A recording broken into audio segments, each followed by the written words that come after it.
Assalamualaikum warahmatullahi wabarakatuh.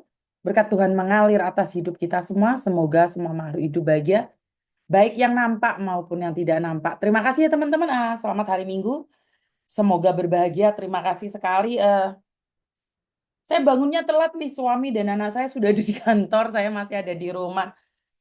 Baru selesai mandi. Tapi kalau saya sudah masuk di kantor nanti, pastinya kalian nggak akan sempat berbicara dengan saya ya. Makanya ya udah. Saya memilih live dulu, nanti baru ke kantor. Jadi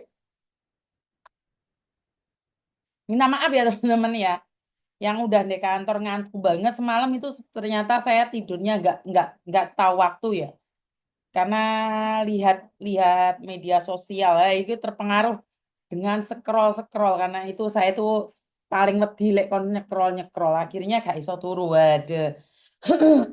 Oke, terima kasih sekali yang sudah hadir tentunya. Terima kasih sudah berpondong-pondong ada di sini. Eh, Urung di absen kabeh memang belum ada yang di absen ya. Soalnya barusan saja buka kamera dan ingin berbagi informasi saja bahwa saya ada salah satu mbaknya yang sakit, telepon saya, tapi saya sekarang itu mikir-mikir padahal mau membantu orang tuh saya mikir-mikir setelah kemarin ada ibu-ibu yang baperan itu. Jadi harusnya kan ada anak boarding house ini yang mau membesuk juga. Saya itu malah mikir-mikir gitu loh teman-teman. Kadang-kadang saya itu bukan kecewa atau marah saat memberikan bantuan, cuman eh, saya nggak kenal kalian, terus kalian minta take down video saya itu kayaknya saya masih sampai sekarang itu gagal move on karena saya tuh masih mikir, saya aja belum berbicara dengan kamu, saya aja belum ketemu sama kamu, kamu udah minta take down video yang sama sekali tidak ditujukan sama kamu. Itu saya masih, kok ada ya orang yang seperti ini? Jadi saya masih mikir, ada ya orang yang seperti ini. Saya nggak pernah ketemu, saya nggak pernah apa, bahkan saya tidak membicarakan dia, terus dia itu minta take down gitu loh. Saya tuh masih masih mikir gitu loh. Ada ya orang seperti ini. Bahkan untuk menolong seseorang pemulangan jenazah pun kadang-kadang saya nggak minta terima kasih, tapi di aku orang lain itu juga saya shock juga ya. Saya tidak minta terima kasih, nggak apa-apa. Saya mewakili donasi dan juga mewakili keluarga. Donatur, saya sudah ngucapin terima kasih kepada donatur gitu loh. Tetapi ada orang yang rasa terima kasihnya itu nggak ada, seolah-olah saya itu wajib menolong. Kadang-kadang saya tuh mikir ya teman-teman ya. Eh, Kadang-kadang orang ditolong itu saya nggak tahu mindsetnya itu seperti apa. Mindsetnya itu seolah-olah kita wajib menolong dia, dia kesusahan. Enggak loh, konsepnya nggak kayak gitu loh. Orang menolong itu dari lubuk hati yang paling dalam. Begitu juga dengan donatur. Donatur itu yang berhak ngatur karena dia yang ngasih gitu loh. Saya berpikir ini orang-orang sakit ini sebenarnya tuh sama kayak saya. Saya tuh pernah sakit, saya pernah 3 bulan ada di rumah sakit. Itu lebih banyak-banyak ditambahin sabarnya. Lebih baik ditambahin syukurnya. Karena saya merasa bahwa orang sakit itu saya ya.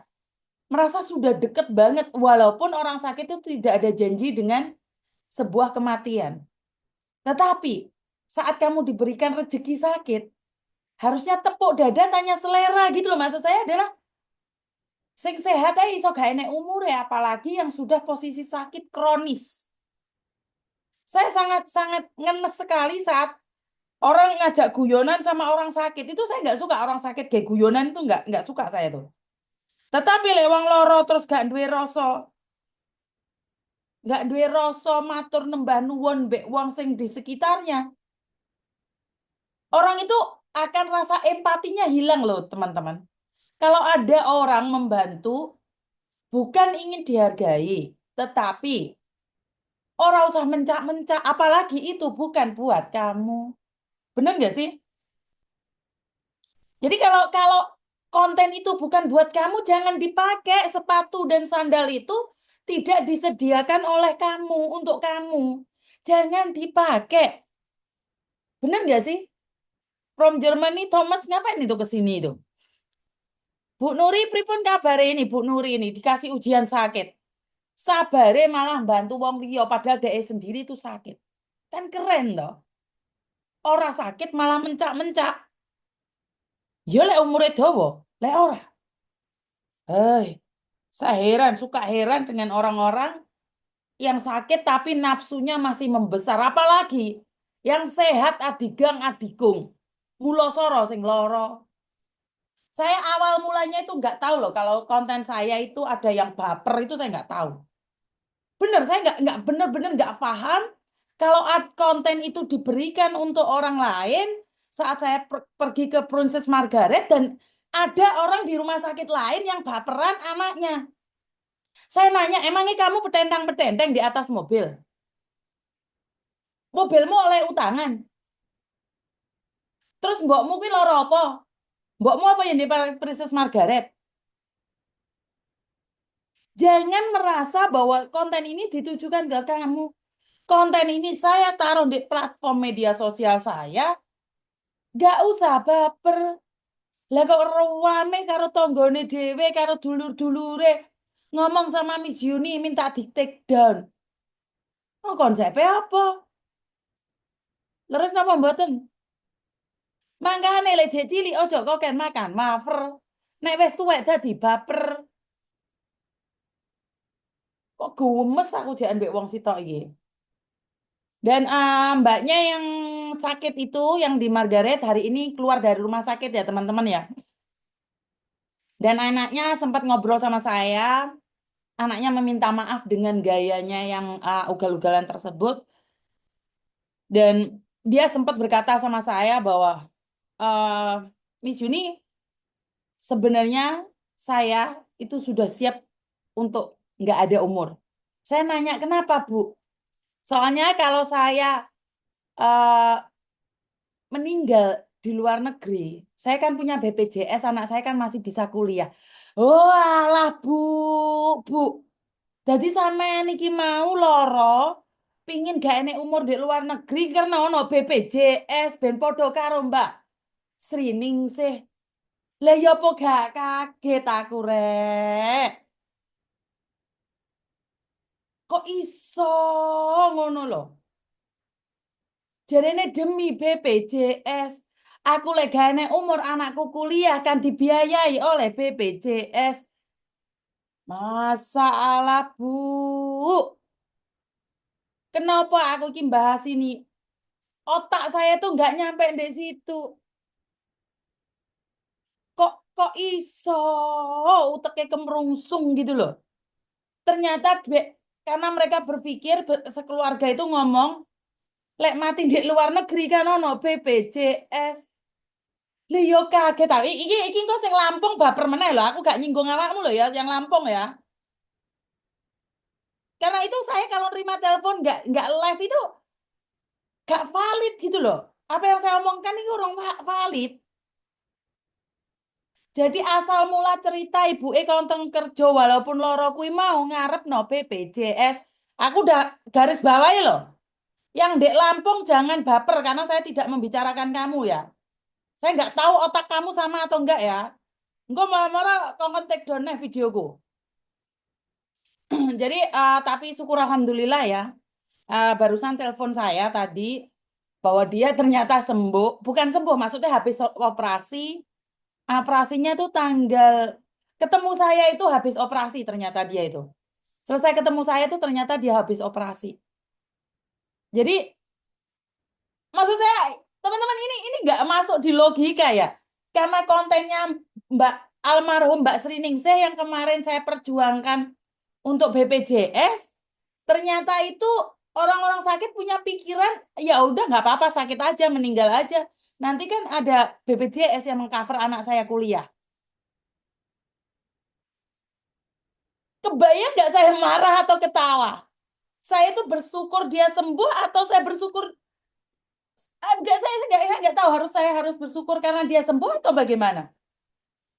Ngerti nggak? Paham nggak maksud saya teman-teman? Saya tuh harus berterima kasih sama Tuhan karena dia sembuh, tidak sakit, atau saya sedih karena akhirnya BPJS kematian tidak cair. Kan heran jadinya ya. ternyata dia itu pada tanggal 14 Februari itu adalah di mana dia itu selesai operasi. Jadi saya ketemu sama dia tuh tanggal 14 Februari ya Mbak ya, pas Valentine itu. Jadi kaget saya itu Mbak. Ternyata dia itu tujuannya kenapa? Nggak apa-apa tetap berjuang di luar negeri. Itu saya nanya, Mbak sampean mulai apa enggak? Enggak lah, Mi, saya sudah sembuh. Terus saya ngomong, sampean bener-bener pingin duit BPJS-mu cair, Mbak. Dia bilang, ya enggak lah, Miss. Terus saya nanya, anakmu nonton konten saya enggak? Nonton, Miss. Terus dia sadar dengan apa yang dia lakukan. Anakmu laki-laki dan perempuan ngomong apa, Mbak? Ya, dia minta maaf. Sekarang dia bilang, kalau ibu sudah nggak kuat lagi, ya udah pulang. Anakmu nggak marah-marah, Mbak? Enggak, Miss. Dia nggak marah-marah karena dia tahu bahwa dia itu pingin kuliah, tetapi dia sadar bahwa saya itu sudah nggak kuat lagi. Jadi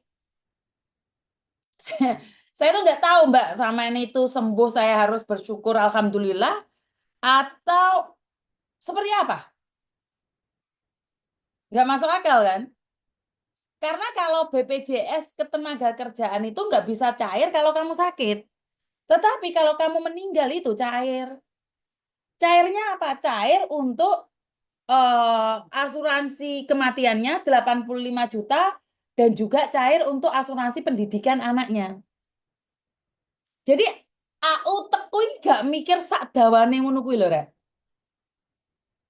Saya tuh nggak berpikir seperti itu. Saya kok mikirnya gini loh, ibuku sehat, nggak kuliah, nggak apa-apa, tapi aku masih ada seorang ibu. Bener nggak sih? Bener nggak sih? Prinsip seperti itu bener nggak sih menurut kalian? Lebih penting mana saya kuliah tapi saya kehilangan ibu? Bukannya ibu itu sangat penting? Bukannya ibu itu sangat penting dalam hati kita? Penting banget sih ibu. Enggak, penting banget nggak sih bagi kalian yang ada di Indonesia? Sosok seorang ibu itu penting banget nggak sih?